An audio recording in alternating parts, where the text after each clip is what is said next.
is the next question. Where's the microphone? Yeah, hello. Just coming back to the small percentage of people who do not make it. Earlier in the lecture, you said that earning money is a great thing, we should be very proud of it, and it's a very noble thing. Yes. So I would just like to hear your take on those who cannot make it, given by the circumstances. Not because they're lazy, but given by the circumstances. Say Somalia. What is your take? Can they not be noble? Or, I mean, you're obviously trying to be provocative and you're enjoying it. Let me be clear, I'm not trying to be provocative. I am enjoying it. I just am provocative. You know, it's not, I don't have to make a big effort to be provocative. I believe in everything that I say. Look, there's a difference between people, so let's take people in Somalia. I mean, I think it's a tragedy. I hope you all think it's a tragedy what's happening in Somalia. I think it's sad because the people in Somalia don't have the freedom, don't have the physical protection to make the most of their own lives. It's sad. I am horrified by the lives of people in Somalia. It's tragic. Can they be noble and good? They can try, yes, and some of them are. Some of them are. But their circumstances are such that external forces are destroying their lives.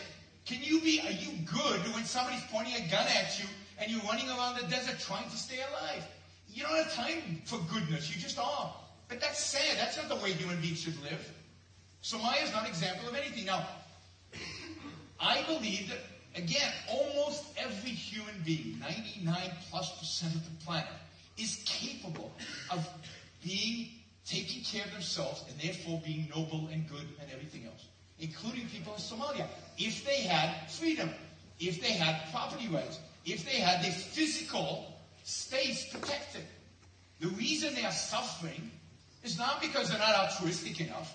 The reason they're suffering is not because, it's because there's chaos, there's anarchy in Somalia. And that's a tragedy. But let me say, I find it fascinating. It just proves to me on how well indoctrinated you are. That there's not been a single question, not a single question, on what it actually means to live a good life. And what it would take to be happy. What it would mean to be a flourishing human being. All your questions about, how do I help that person over there? What about that person over there? What about him? We live in such a dominantly selfless, this morality is so ingrained in all of you, you can't even think about, what's good for me? How do I live well? How do I attain happiness? That should be what really should be on your mind. Not what happens to 1% over there. Mostly they can take care of themselves. They don't need your help. It's pretty arrogant of you to all think that you can help those people. That you know how other people should live, how other people should be happy, what values they should pursue. That's typical Western middle class, right? We know, and we're comfortable. We sit in nice chairs while we're contemplating the fate of Somalis. Right? Go to Somalia. See what it's like. But you should be focused on your own lives. Yeah. She has a question about her own life and her own happiness. So give her the mic. Here. Yeah. After him. All right. So you said you referred to Steve Jobs a lot, and certainly he was very innovative, but he wasn't that innovative about workers' conditions in the factories where his iPhones are produced. So the questions I want to ask is regarding liberty and freedom. Certainly liberty and freedom is also a question about the choices you have for yourself. And the workers in China certainly don't have the choice between working 80 hours for Apple or dying. Is that freedom? And then just the thing you said, just to take up your criticism. So my question is essentially, with every political thing, is what is your utopia, right? What's the world we want to live in? And I think the system you're advocating, laissez-faire capitalism, it's happened, right, in the 19th century. And that was essentially the situation where people didn't have a choice between working and dying. And, I think that's not the world we want to live in. And it's certainly not the world I want to live in. That's right. Before the 19th century, the only choice they had was to die. And you want to take the choice to live from them. And that's fantastic, right? You'd prefer dead people than people who have a choice between death and life. I find that bizarre. Because before the Industrial Revolution, how many kids lived to see the age of 10? Less than 50%. What was life expectancy? 39. I get to his question, believe me, I'll answer it in detail. Yes, I'm offering them a choice to live. That's exactly what the Industrial Revolution did. It raised the standard of living of all of us. You wouldn't be here if not for laissez-faire capitalism during the 19th century. You wouldn't have any wealth to redistribute today. We'd still be living to 39. We'd still be dying when we were children. You think the Industrial Revolution created child labor? What did children do before the Industrial Revolution? They worked on farms and died working on farms. What the Industrial Revolution allowed them to do is earn enough money so they didn't have to die. Oh my God, what a horrible thing. Children living. We wouldn't want that, right? So what the 19th century did was allow us to create enough wealth so we as parents could take our children out of the workforce, because nobody wants children to work, and put them into schools. But before the end of the 19th century, before laissez-faire capitalism, before we created the wealth that laissez-faire capitalism allowed us to create, we were too poor to keep our children home. You guys should study just a little bit of history. It would be helpful.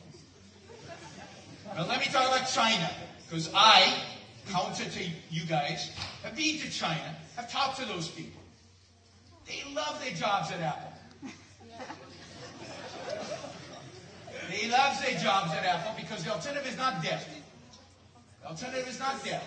The alternative is going back to the farm and living under socialism, the system that you love so much.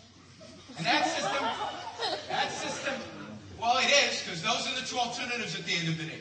And that system is horrific. That system is horrible. Now you say, why don't they just get European-style salaries? Why don't we just pay Chinese workers what we pay Europeans? Well, because China doesn't have that kind of money. It doesn't have that wealth. They're not that productive. Where's the money going to come? You guys think the money grows on trees, or the government just prints it, of course. And it just is there, right?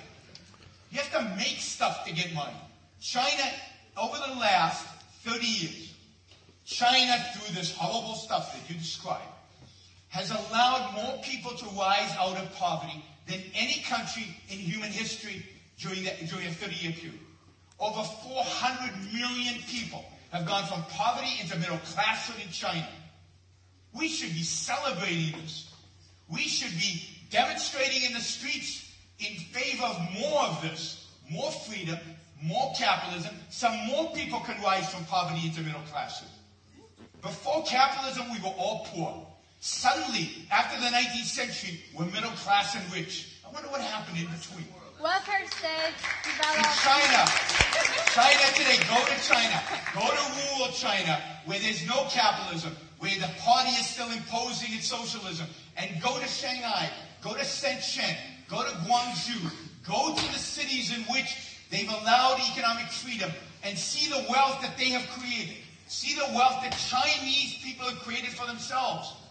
And you want to criticize these people for the lives that they have made? Because again, you sit in middle-class Europe, twiddling your thumbs in a welfare state that survives because you've got some people producing and you can steal their money and give it to others, and you've got ancestors who created massive amounts of wealth because they were free. And you sit here and you judge Chinese laborers who are choosing a much better life, learning a skill, advancing in their profession. Some of them become plant managers and ultimately entrepreneurs and build their own businesses and become rich. It's a disgrace. I mean, literally, it makes me so angry because it is a disgrace. The West is a disgrace because you want to keep them in poverty. Let me go back to the CO2. Do you know what would happen to the poor in Africa if you guys got your way with CO2? You would institutionalize them into poverty. They would always be poor. Because the way to rise up is to burn fuel. That's how we get energy. So if you ban oil, Africans will always be poor. But you don't care. You care more about the snails than you do about anybody living in Africa. If you cared about Africans, you would be advocates for capitalism. You would want them to burn carbon fuels. You would want them to be rich. And the only way to be rich The only way to be rich is to make it, produce it, create it, and that requires economic freedom, that requires burning fossil fuel, that requires property rights. That's what you should be advocating for Africa, if you really care. You don't have compassion. I have compassion. I care about Africa. I've been to Africa. I've been to China. You laugh all you want. I care about them, and because I care about them, I'm an advocate for capitalism. I'm not an advocate for capitalism because I want to be controversial, because I think it's funny, or I think it's cool, like you guys. I advocate for capitalism because I care about human beings and human life. I want to see us live to be 120. I want to see Africa thrive. I want to see them unbelievably productive, because you know what? If Africa's productive, I'm better off. I understand that production is win-win. That if somebody else is rich, I'm even richer. I want everybody to be rich if they can. But for that, you need freedom, you need property rights, you need to produce, you need capitalism.